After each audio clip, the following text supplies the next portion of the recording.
Composite poles and Hydro One, we first started looking at that in 2006. The manufacturers started knocking on our doors with different types of composite poles. We decided in early 2006 to pilot on one firm in particular that seemed to be close to what we had previously in steel poles. And this manufacturer provided a modular type of design. One of the biggest benefits for us is in woodpecker locations. And that's where we started pushing the composite poles for field trials, for locations that we know are being damaged badly by the woodpeckers. So overall, we've installed roughly 150 poles across the province, anywhere from 40 foot up to a 90 foot. But for the majority part, other than the transmission side, on the distribution side, it has been towards reliability, plus issues that we're having with wood poles in certain cases where we've got premature deterioration, and we want to ensure that we maintain the reliability. The manufacturer that we finally did choose was RS Technologies, who are located just outside of Windsor, which was an added benefit, an Ontario manufacturer located in our backyard. RS Technologies is proud to be Hydro One's selected partner with composite poles for the use in grid infrastructure for the safe, reliable, and environmentally responsible power delivery to Ontario's residents and businesses. Embrace the technology and is an industry leader in the world in terms of its use of composite technology to really deliver the benefits to their own utility and to its customers. Being a hollow structure, it is lightweight than the traditional incumbents of wood, steel, and concrete, which means it's more accessible. You can cart it around easier, higher payloads on trucks. Expected service life of 80 years on average is much longer than the traditional materials as well, and it's certainly less maintenance required. So there are long-term savings to the use of the pole. We're here today to replace a wooden pole that was installed less than 6 months ago due to woodpecker damage on the original wood pole, and we are changing this one out for a new composite style pole, 45 foot.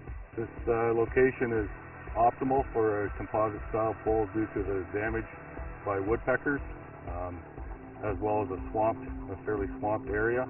Composite poles are perfect for anything out of the ordinary of just a regular dirt hole.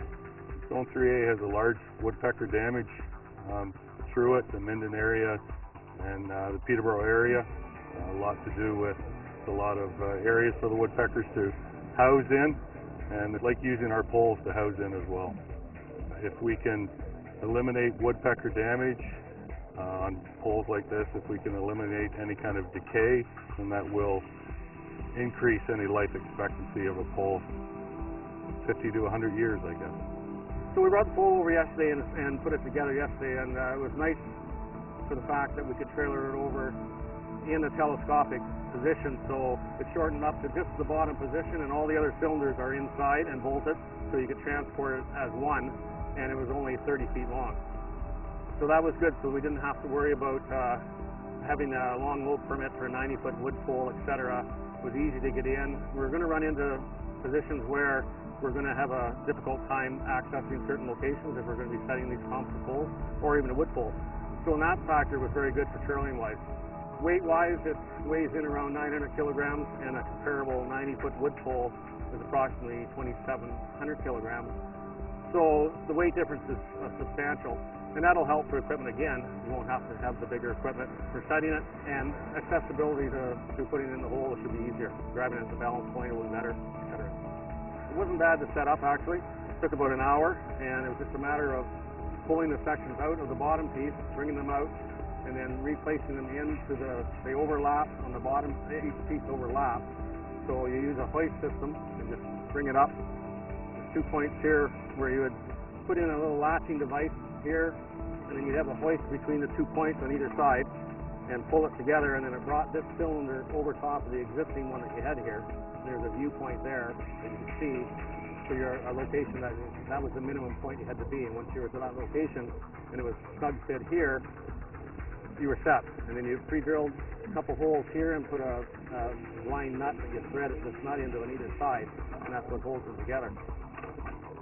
a good thing about the composite poles is the ability to set live line. Let's keep our customer power on as much as we can, and this is just one addition to that. It's a safety element for our guys. It's also a reliability to our customers that we're not always taking them out of power to do work.